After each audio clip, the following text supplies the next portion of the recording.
ముందుగా అందరికీ నమస్కారం. నేను మీరాజ్. ఆంధ్రప్రదేశ్‌కి సంబంధించి కూటమి అధికారంలోకి వచ్చిన విషయం మనందరికీ తెలిసిందే. అయితే దీనిపైన ఒక్కొక్కరు ఒక్కొక్క విధంగా స్పందిస్తున్నారు. ఇంకొకరు ఈవీఎంలో ట్యాంపరింగ్ అంటే, ఇంకొకరు వేరే వేరే విధంగా లేకపోతే వేరే వేరే విధంగా స్పందిస్తున్నారు. ఇదే తరహాలో అందరూ స్పందిస్తున్నారో, మనం కూడా స్పందించకపోతే చండాలంగా ఉండిద్ది అనుకున్నాడో, లేకపోతే ఇలాంటి టైంలోనే మనం కొంచెం హైప్ అవ్వాలనుకున్నాడో, లేకపోతే ఏందో తెలీదు గానీ, జడా శ్రవణ్ కుమార్ అంటే చాలామందికి తెలీదులే. నాకు తెలీదు. ఈరోజే చూశాను. ఇతను రాజకీయాల్లోకి వచ్చాడని చెప్పి ఇతను కూడా ఇప్పుడు 24 ఎలక్షన్స్ ఏవైతే ఉన్నాయో వాటిలో పార్టిసిపేట్ చేశాడని చెప్పి అయితే తెలీదు. ఒకసారి తను ఏం మాట్లాడాడో విందాం. వివిధ రూపాలలో ప్రజల మస్తిష్కాల్లో ఆలోచనల్లో ఒక ఉన్నతమైనటువంటి భావాలను నెలకొల్పి ఈరోజు 164 సీట్లతోటి అత్యున్నతమైనటువంటి మెజారిటీ ఎన్డీఏ కూటమి సాధించడానికి ప్రధాన పాత్ర పోషించిన వ్యక్తుల్లో జై భీమరావు భారత పార్టీ వ్యవస్థాపక అధ్యక్షుడిగా జడా శ్రవణ్ కుమార్ కూడా ఒకడు. అది జై భీమరావు పార్టీ అనే దాన్ని ఒక పొలిటికల్ పార్టీని తను స్థాపించాడంట. దాని గురించి చెప్తున్నాడు. జడా శ్రవణ్ కుమార్ అంటే ఎవరో కాదు, ఈయనే. అది రాష్ట్ర ప్రజలు ఖచ్చితంగా గమనించారు అనేది భావిస్తున్నాం. అఫ్ కోర్స్ లేదు, నీకు పొందలేదు. నాకే తెలియకపోతే నువ్వు పార్టీ పెట్టావని అది ఎవడికి తెలియదు. నిజం చెప్పాలి, ఎవడికి తెలియదు. ఎలక్షన్ లో మేము బెటర్ గా పర్ఫార్మ్ చేయలేకపోవచ్చు. అఫ్ కోర్స్ ఎలక్షన్ లో ప్రతిపక్షం అనుకున్న స్థాయి కంటే ఎక్కువగా ఫెయిల్యూర్ అవ్వచ్చు. Of course one side wave లో ఈ రాష్ట్రానికి అన్యాయం చేసిన భారతీయ జనతా పార్టీ, అంతకంటే అన్యాయాన్ని ప్రోత్సహిస్తున్న ఉప ముఖ్యమంత్రి పవన్ కళ్యాణ్ అన్యాయం చేసిందంట మన ఆంధ్రప్రదేశ్ రాష్ట్రానికి బీజేపీ. అరే అసలు నీకు కొంచెం అన్నా జడా శ్రవణ్ కుమార్ కొంచెం అన్నా సిగ్గుందా? నువ్వు జై భీమరావు అనే పార్టీని పెట్టేవే కానీ అసలు ఆ పార్టీ ఎవడికి తెలియదు. నువ్వు ఏదో ఒకటి మాట్లాడాలి కాబట్టి మాట్లాడుతున్నావు కానీ అసలు నీకు ఏం తెలుసు అని మాట్లాడుతున్నావు. మన రాష్ట్రానికి నిజంగా అన్యాయం చేసింది ఎవరైనా ఉన్నారు అంటే అది కాంగ్రెస్ పార్టీ. ఎందుకంటే మన రాష్ట్రం విడిపోతున్నప్పుడు అధికారంలో ఉందే బీజేపీ కాదు. నీకు బుర్ర పనిచేయట్లేదేమో ఒకసారి చెక్ చేసుకో. అధికారంలో ఉన్న పార్టీ అప్పుడు విడిపోతున్నప్పుడు, ఆంధ్రప్రదేశ్ తెలంగాణ ఈ రెండు విడిపోతున్నప్పుడు అధికారంలో ఉన్న పార్టీ కాంగ్రెస్ పార్టీ. కాంగ్రెస్ హయాంలోనే ఈ తెలంగాణ ఆంధ్రప్రదేశ్ విడిపోవడానికి బీజాలు పడినాయి. దానికి పర్మిషన్ తీసుకొచ్చింది కూడా కాంగ్రెస్ ప్రభుత్వమే. అంటే ఇది విడిపోవడానికి సన్నాహాలు చేసింది, మొత్తం అన్నీ చేసింది కూడా కాంగ్రెస్ ప్రభుత్వం. అలాంటిది బీజేపీ ఎలా ద్రోహం చేసిద్దిరా? నీకు కొంచెం అన్న బుర్ర ఉందా? నీకు బుర్ర లేదని అర్థమైందిలే కానీ ఏదో చేద్దాము అని కొద్ది గొప్ప ఆలోచన ఉన్నటువంటి ఇప్పుడున్నటువంటి గౌరవ ముఖ్యమంత్రి చంద్రబాబు నాయుడు గారు ఇది ఈ టాలెంట్ ఇది. ఇప్పుడున్న ముఖ్యమంత్రి అంట జగన్ అంట. ఓకే, వీళ్ళ కూటమికి అత్యున్నతమైనటువంటి అధికారం ప్రజలు ఇచ్చారు.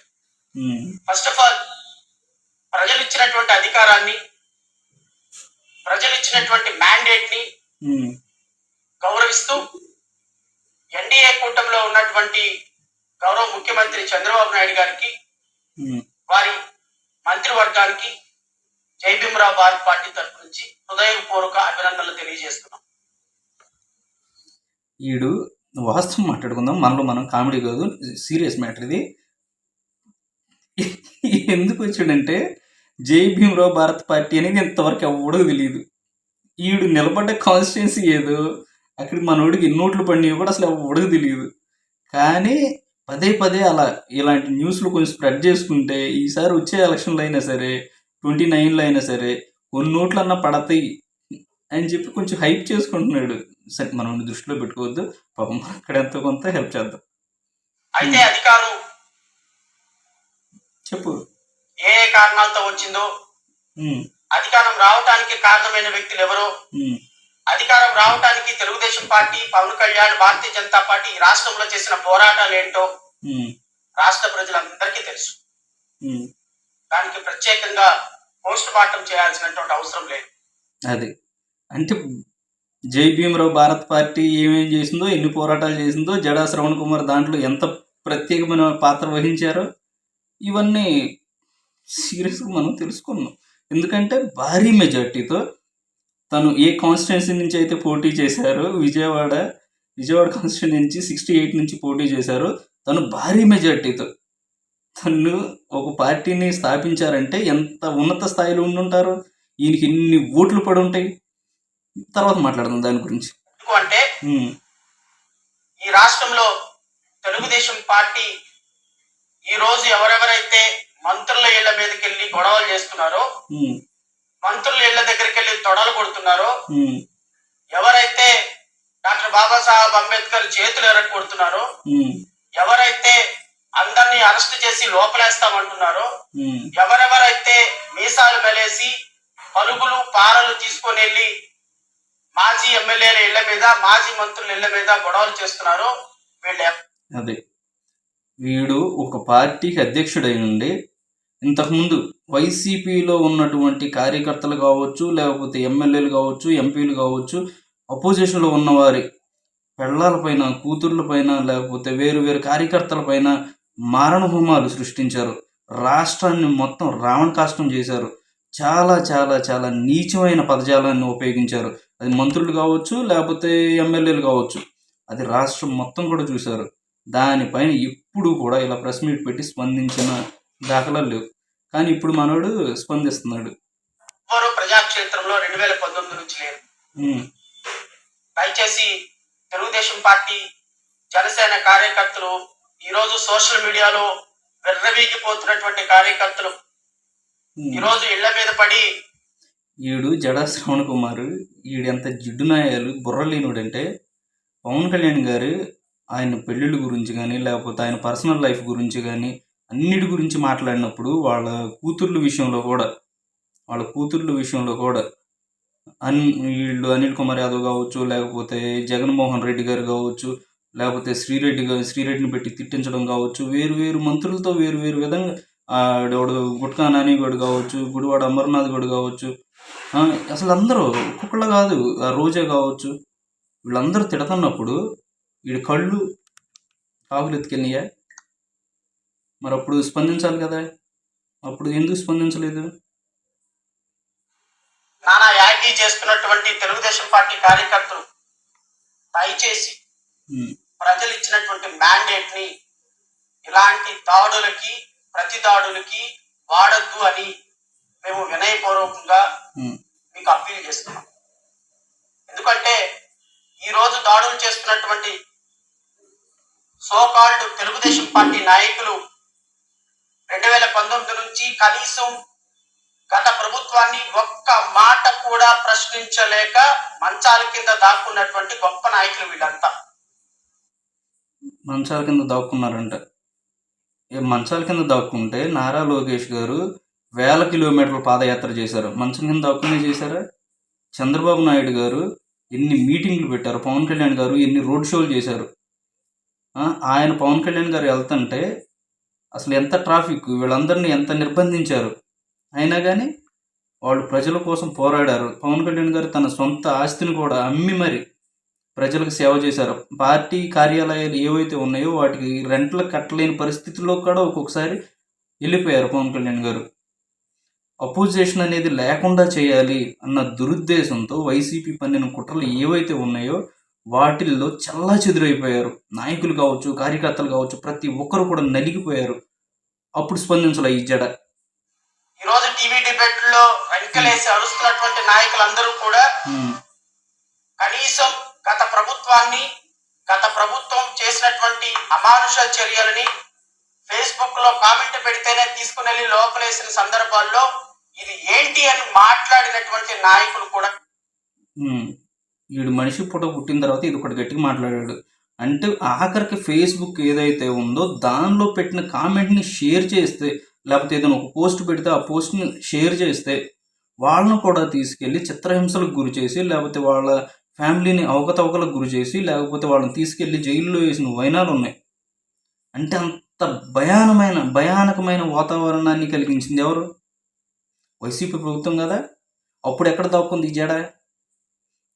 మరి దానిపైన స్పందించవచ్చు కదా. అప్పుడు ఉన్నాడు కదా ఈ జడ అప్పుడు పోలేదుగా, బతికే ఉన్నాడుగా. అప్పుడు స్పందించలేదే. ఎవ్వరూ లేరు. కానీ ఈరోజు అధికారం వచ్చింది కాబట్టి అది అధికారం వచ్చింది కాబట్టి ఎవరికి అధికారం వచ్చింది? టీడీపీకి. అంటే టీడీపీ, బీజేపీ, జనసేన కూటమి ఏదైతే ఉందో దానికి అధికారం వచ్చింది కాబట్టి చంద్రబాబు నాయుడు గారు రాజకీయం మాత్రమే చేస్తారు కాబట్టి రౌడీజం చేయలేరు కాబట్టి ఇప్పుడు ఈ జడ వచ్చి మాట్లాడుతున్నాడు. అదే వైసీపీ ప్రభుత్వం అధికారంలోకి వస్తే ఈ జడ వచ్చి ఇట్లా మాట్లాడే కూడా ఒకసారి ఆలోచించాలి. ప్రతి ఒక్కళ్ళు కూడా అధికార పార్టీ యొక్క అండదండలు చూసుకొని చాలా గొప్పగా దాడులు చేస్తాము అని మాట్లాడుతున్నారు. నేను జై భీమరావు భారత్ పార్టీగా ఇది ఫస్ట్ మోటో. ఇదేంటంటే జై భీమరావు భారత్ పార్టీ, జై భీమరావు భారత్ పార్టీ అని ఆ పార్టీని ప్రమోట్ చేసుకుంటున్నాడు. అంటే ఇప్పుడు వరకు ఎవరికి తెలియదు కాబట్టి ఆ పార్టీని ప్రమోట్ చేసుకుంటున్నాడు. సరే వీడు అలా చచ్చాడు, సరే వీడి గురించి వదిలేసేసేయండి. వీడు ఏ కాన్స్టిట్యున్సీ నుంచి పోటీ చేశాడు, ఆ కాన్స్టిట్యున్సీకి వచ్చేసరికి మనోడికి ఎన్ని ఓట్లు వచ్చినాయి అనేది ఒకసారి మొత్తం డీటెయిల్ అనేది చెప్తాను. ఒకసారి జాగ్రత్తగా వినండి. మనోడు అసెంబ్లీ కాన్స్టిట్యున్సీ 86 తాడికొండ నుంచి పోటీ చేశాడు ఆంధ్రప్రదేశ్లో. ఓకేనా, తాడికొండ నుంచి పోటీ చేశాడు. తాడికొండలో విజయం సాధించింది టీడీపీ పార్టీ. సరే దాన్ని పక్కన పెట్టేసేద్దాం. మనోడు జడా శ్రవణ్ కుమార్ కదా, జడా శ్రవణ్ కుమార్ జై భీమరావు భారత్ పార్టీ మనోడికి వచ్చిన ఓట్లు ఒకసారి నెట్లోకి వెళ్ళి టైప్ చేస్తే మీకు అర్థమైపోయింది ఎన్ని వచ్చినాయి అని చెప్పి. నేను ఇది ఫేక్గా చెప్పట్లేదు, ఒకసారి మీరు టెస్ట్ చేసుకోవచ్చు. మనోడికి వచ్చిన టోటల్ నంబర్ ఆఫ్ ఓట్స్ ఎన్ని అంటే 71. సీరియస్గా మనోడికి వచ్చిన ఓట్లు ఏంటంటే 71 టోటల్. సరే ఇవి ఈవీఎంలో ఓటింగ్ కదా, సరే ఈవీఎం కాదు, పోస్టల్ ఓట్స్ ఉంటాయి కదా. పోస్టల్ ఓట్లలో మనోడికి వచ్చిన టోటల్ నంబరు బాగా వచ్చేసినాయి. ఎంత వచ్చినాయి అంటే 0 వచ్చినాయి. అంటే మనోడికి టోటల్ ఎన్ని ఓట్లు వచ్చినాయి అంటే 71. ఈ దరిద్రుడి కన్నా నోటాకి ఎన్ని ఓట్లు వచ్చినాయి అనుకున్నారు? అంటే ఈ జడా శ్రవణ్ కుమార్ అనే దరిద్రుడి కన్నా నోటాకి 995 ఓట్లు వచ్చినాయి. ఈవీఎంలో 988 ఓట్లు వచ్చినాయి. పోస్టల్ బ్యాలెట్ వచ్చేసరికి 7 ఓట్లు వచ్చినాయి. మొత్తం 995 నోటాకి వచ్చినాయి. అంటే సుమారుగా 1000 ఓట్లు వచ్చినాయి నోటాకి. మనోడికి ఎన్ని వచ్చినాయి? దాంట్లో 7% వచ్చినాయి. నోటాకు వచ్చిన దాంట్లో 7% వచ్చినాయి దిక్కుమాలినోడికి. ఈవిడు వచ్చి చెప్తున్నాడు. సరే మనోడికి 71 కోట్లు వచ్చినాయి కదా. ఒక్కసారి చూడండి టోటల్ ఆ కాన్స్టిట్యున్సీకి సంబంధించి తాడికొండ ఏదైతే ఉందో ఆ కాన్స్టిట్యున్సీకి సంబంధించి తాడికొండలో మొత్తం టోటల్ నెంబర్ ఆఫ్ ఓట్స్ ఏంటంటే 1,84,100. 1,84,000 తీసేసిన ఈ జడకి 100 ఓట్లు కూడా రాలే, 71 ఓట్లు వచ్చినాయి. ఈ దిక్కుమాలోడి కన్నా నోటాకి ఎక్కువ వచ్చినాయి. మరి ఇంకేం చెప్పాలో నాకు అర్థం కావట్లేదు. ఈడు జై భీమరావు భారత్ పార్టీ, జై భీమరావు భారత్ పార్టీ, ఈడు బొంద పార్టీ అని చెప్పి పొద్దున్న నుంచి ఆ పార్టీ గురించి హైప్ చేసుకుంటున్నాడే తప్ప విషయం ఏమీ లేదు అక్కడ. ఒకసారి మీరు కూడా ఇది మొత్తం రిజల్ట్ ఉండిద్ది కదా, నెట్లోకి వెళ్ళిపోండి, టక మన జై భీమరావు భారత్ పార్టీ అని కొట్టేసేసేయండి, మీకు అర్థమైపోయింది. జడా శ్రవణ్ కుమార్ మొత్తం ఈవీఎం ఓట్లు 71, పోస్టల్ ఓట్స్ 0, టోటల్ ఓట్స్ 71. అంటే వీడికి నోటాకు వచ్చిన దాంట్లో కూడా 10% వచ్చింది. నోటాకి ఎక్కువ 10% కూడా రాలే. నోటాకు వచ్చిన దాంట్లో 7%, 8% వచ్చినాయి. అంటే నోటా కన్నా దరిద్రం అనమాట ఈ పార్టీ. అంటే అసలు ఈయన ఎవడో నమ్మలే. అది ప్రతి ఒక్కరూ అర్థం చేసుకోవాలి. కాబట్టి మీరు ఏం చేయాలంటే ఇలాంటి సొల్లుగాడు చెప్పే సొల్లు మాటలు వినకూడదు.